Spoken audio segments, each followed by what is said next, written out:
Guys, Toby here from Hadler Fitness.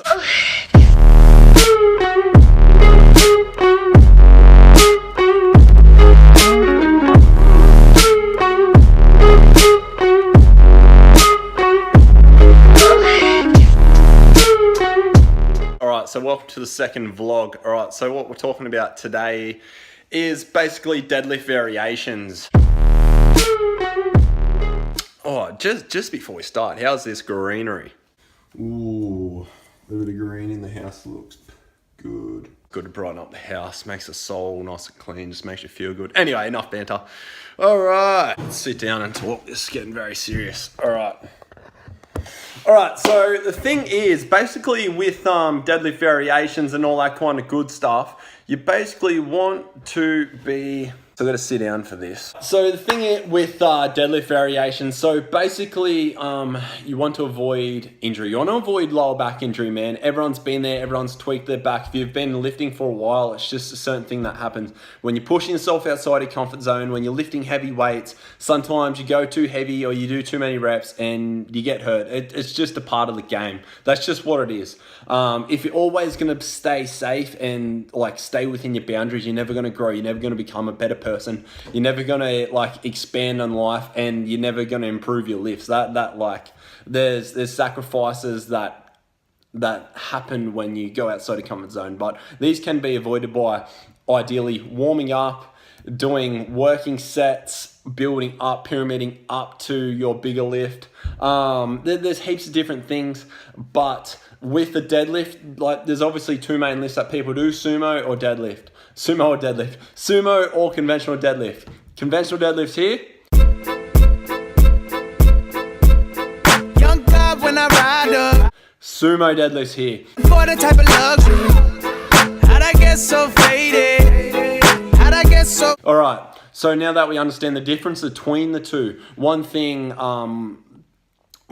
if you're a taller person, primarily you want to be doing a sumo deadlift. Otherwise, you're putting your lumbar spine at risk doing conventional. Don't get me wrong, you can do a conventional, but I'm saying years down the track, it is a high chance if you are not pulling sumo, you're going to hurt your back. See, people that are about 5'5" to 6 foot, usually, like you look at Eddie Hall, like Eddie Hall's a prime example. He's about, I think, 5'8", and he pulls an epic bloody deadlift. I think he's the world's strongest man currently at this point in time. I think he has the biggest deadlift. Anyway, but he pulls conventional. You don't see him pulling sumo. People say pulling sumo is like bitch-like, but anyway, I'd prefer to pull sumo than have a fucked back. Like, it's simple as that. Like, you can say I've got a shit lift. Like, if you can pull above 200 kilos or like 440 pounds or whatever you want to say, like whether you're on metric or imperial, like that's still a solid lift, generally 2 times your body weight. You're at least intermediate to advanced, like that.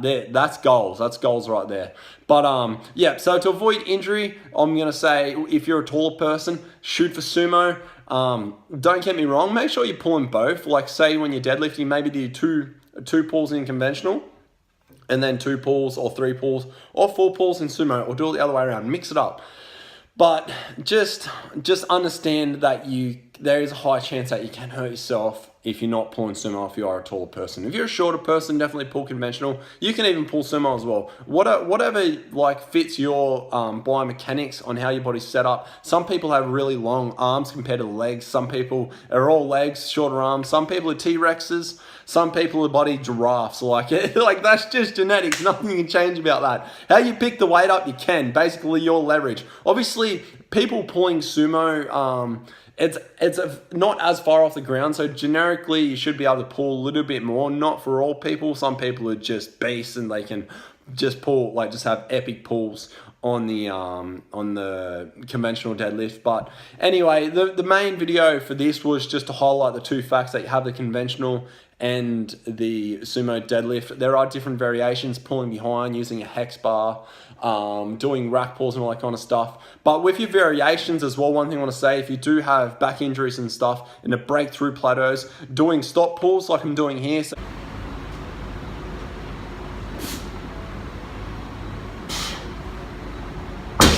you deadlift up, pause, then finish the lift. Doing block pulls, so pulling off blocks and not pulling off the ground. Above the knee rack pulls, so setting the rack above your knees and breaking the actual deadlift down into 3 different complexes. So above the knee, at the knee, and below the knee, and then pulling off the floor, so you can work on your isometric strength, your isotonic strength.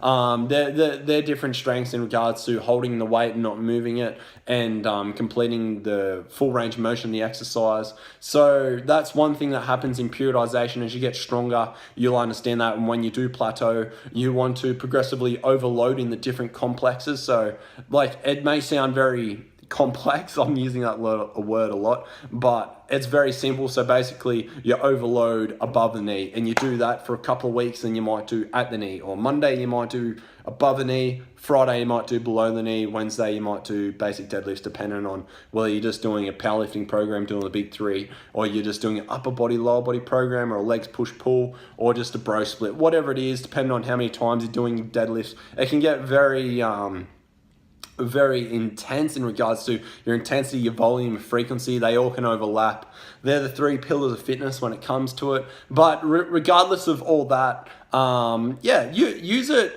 Use those different variations as variety. Like, there's not much variety when it comes to bodybuilding and like powerlifting, man. Like, there's a main lift. So you got your bench press, your deadlift, your shoulder press, and you squat. Like, they're the main exercises, and bent over row. So they're the big exercises, the big compound exercises that build lots of lean muscle.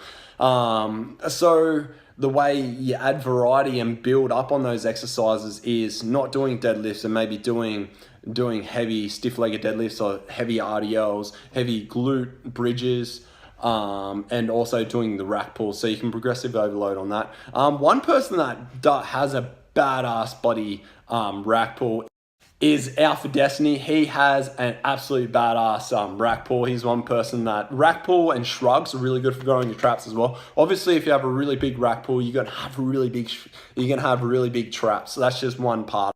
If you're doing really heavy deadlifts or rack pulls, you're going to have big traps. So yeah, that's just it. Anyway, guys, I'm getting a little bit carried away here. So you've got your 2 different variations. Utilize them as you see fit. If you're tall, work around it just to avoid, you don't have to pull conventional. It's not always, you don't have to follow the status quo. As always, guys, make sure you like and subscribe, and I'll catch you in the next one.